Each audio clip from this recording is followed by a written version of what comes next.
हाँ तो प्यारे दोस्तों, आप लोग कैसे हैं? आई होप कि आप लोग मस्त होंगे, स्वस्थ होंगे, तंदुरुस्त होंगे और पूरी जी जान से अपनी पढ़ाई में लगे होंगे। तो आज हम लोग क्या करने वाले हैं? आज हम लोग करने वाले हैं काव्य खंड का चैप्टर 2, जिसका नाम है सूरदास के पद। आज हम लोग सूरदास के पद के सारे ऑब्जेक्टिव क्वेश्चन को करने वाले हैं। तो आप लोग वीडियो में शुरू से लेकर लास्ट तक बने रहिए। इससे हम टोटल ऑब्जेक्टिव यहाँ से कवर हो जाएगा। आपको कहीं जाने की आवश्यकता नहीं है। जो भी प्रश्न ऑब्जेक्टिव में पूछे जाते हैं बस इतना ही में से पूछा जाएगा। तो चलिए हम लोग प्रश्न को देखते हैं। चलिए पहले प्रश्न पे हम लोग आते हैं।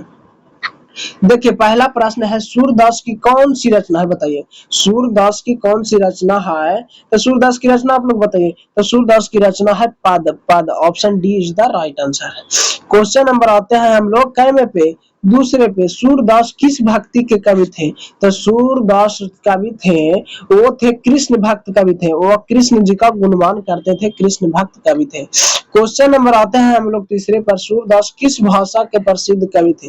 तो देखिए पहला चैप्टर हम आप लोग को ऑलरेडी बता चुके हैं। अगर जो वीडियो अभी तक नहीं देखे हैं तो इस वीडियो देखने के बाद आप लोग प्ले लिस्ट में खोजिए, वीडियो मिल जाएगा, आप लोग उसको भी देख लीजिएगा। हम बहुत ही बारीकी से उसमें बताने का कोशिश किए हैं। और देखिए पहले चैप्टर था किनका? मलिक मोहम्मद जैसी का कड़वक, जो हमारा लिखा गया था अवधी भाषा में। आप लोग भाषा जरूर याद रखिएगा। पहला लिखा गया था अवधी भाषा में और दूसरा हमारा लिखा गया है ब्रज भाषा में। Option C is the right answer, आप लोग ध्यान रखिएगा। क्वेश्चन नंबर आते हैं चौथे पे। वात्सल के विश्व में आदित्य कवि कौन है? तो है हमारा क्या? सूरदास है, सूरदास कवि है। चलिए क्वेश्चन नंबर 5 में पे आइए। सूरदास किस धारा के कवि थे?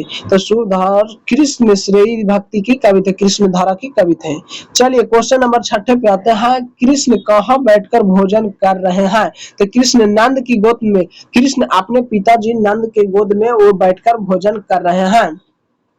चलिए क्वेश्चन नंबर 7 में पे आते हैं। प्रस्तुत प्रथम पद में कृष्ण को किसको सूचना दी जाती है? किसको सूचना दी जाती है? तो भोर होने का सूचना दी जाती है, जिसमें पढ़ना है जागिए ब्रज राजकुमार जागिए, कदम कुसुम फूल उठे। इस प्रकार के हमारा पढ़ना है पद। चलिए 8वें पर आते हैं। सूरदास हिंदी साहित्य के किस काल की कवि है? बताइए। तो ये कवि है किस काल की? भक्ति काल की कवि है। Option B is the right answer, आप लोग ध्यान रखिएगा। क्वेश्चन नंबर 9 पे आते हैं। कौन सी रचना सूरदास की नहीं है? तो सूर सागर इन्हीं का रचना है। साहित्य लहरी, सुर सरावली, सतराई इनकी रचना नहीं है। ऑप्शन डी आप लोग लगा लीजिएगा। क्वेश्चन नंबर आते हैं 10वां पे। कौन सी रचना सूरदास की है? तो सूरदास की क्या है? सूर सागर रचना सूरदास की है। Option C is the right answer. Question number आता है 11। सूरदास किस चीज की भूख थी? तो सूरदास को कृष्ण की जूठन खाने की भूख थी, जूठन का। Option A is the right answer. Question number अब हम लोग आते हैं कैमे पे, 12वें पे। सूरदास के अनुमानित जन्म कब हुआ था? तो 1475 ईस्वी में सूरदास के अनुमानित जन्म है, फिक्स नहीं है सूरदास के जन्म। Question number 13। निम्नलिखित में कौन सा कवि अष्टछाप का नहीं है? अष्टछाप का नहीं है, बताइए तो कौन कवि अष्टछाप का नहीं है? तो वो है हमारा मलिक मोहम्मद जैसी होगा। हाँ जैसी होगा। चलिए क्वेश्चन नंबर आते हैं 14 पे। कछऊ खाद कछऊ धरनी गिरावत, छवि निरक्ति नंद नरिया कौन अलंकार है? बताइए कौन अलंकार है? तो अनुप्रास अलंकार है। Option D is the right answer. Question number आता है 15। कवल कुसुम फूले नर नारी सुर श्याम कौन अलंकार है? वो कहते हैं कि कमल कुसुम फूलटे और नर नारी जागे और अपने कामों में लग गए। तो कौन है अलंकार? बताइए। इसमें अलंकार है अनुप्रास। Option B is the right answer. Question number 16 है। साहित्य लहरी किन की रचना है? साहित्य लहरी रचना है किन की? वो है सूरदास की रचना साहित्य लहरी है। Option B is the right answer. जितने भी हमारे दोस्तों का आंसर आ रहा है भी उनका बिल्कुल सही है। Question number 17। सूरदास की रचनाओं की भाषा क्या है? तो सूरदास जो कि ब्रज भाषा के विख्यात कवि थे, जो कि ब्रज भाषा में लिखा करते थे। Option B is the right answer. Question number आते हैं 18 पे। सूरदास के गुरु का नाम क्या था? तो सूरदास के गुरु का नाम था वल्लभाचार्य। वल्लभाचार्य नाम था सूरदास के गुरु का नाम।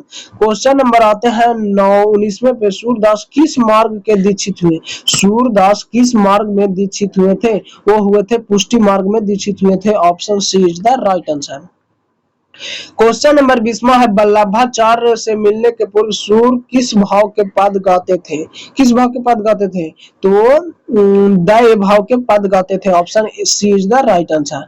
क्वेश्चन नंबर है 21, सूर सागर की रचना है। सूर सागर किसकी रचना है? तो वो है सूरदास की रचना है Sur Sagar. Option B is the right answer. Question number 22 में द्वितीय पद किस खाद्य पदार्थ का उल्लेख नहीं किया गया है? किस खाद्य पदार्थ का उल्लेख नहीं किया गया है? दही, मक्खन, मिश्री, आपूप का मक्खन नहीं किया गया है। ये तीनों का उल्लेख किया गया है दूसरे पद में कि क्या कृष्ण दही खा रहे हैं, दही, मक्खन और मिश्री को मिलाकर के नंद के गोद में बैठकर खा रहे हैं। ये छवि नहीं रख रहे हैं उनकी माँ। सूरदास की कृति कौन है बताइए? तो सूरदास की कृति है साहित्य लहरी, उनकी रचना है। साहित्य लहरी, सूरसागर और सूरसारा वाली उनकी रचना है। क्वेश्चन नंबर 24, सूरसागर किस भाषा में रचित है? तो आप लोग जानते हैं कि ब्रज भाषा में रचित है सूरसागर। क्वेश्चन नंबर आते हैं 25वें पे, सूरदास संकलित पदों का रास कौन है? तो वो है वात्सल रास के कवि थे सूरदास। और Surdas option B is the right answer. Question number आते हैं 26 पे, कन्या का अर्थ क्या होता है? तो कन्या का अर्थ होता है गोद। कन्या का अर्थ होता है गोद। ये क्वेश्चन बार बार पूछा जाता है। क्वेश्चन नंबर है 5वां, भगवान श्री कृष्ण किस कवि के पूज्य थे? तो वो थे सूरदास की पूज्य कवि थे भगवान श्री कृष्ण। देखिए आज का हमारा टोटल प्रश्न मात्र था 27 मोस्ट वीवीआई प्रश्न था। आप लोग को इसमें से पहले से कितना याद था ये आप लोग कमेंट बॉक्स में जरूर बताइएगा। आपकी कमेंट की मेरी प्रतीक्षा रहेगी।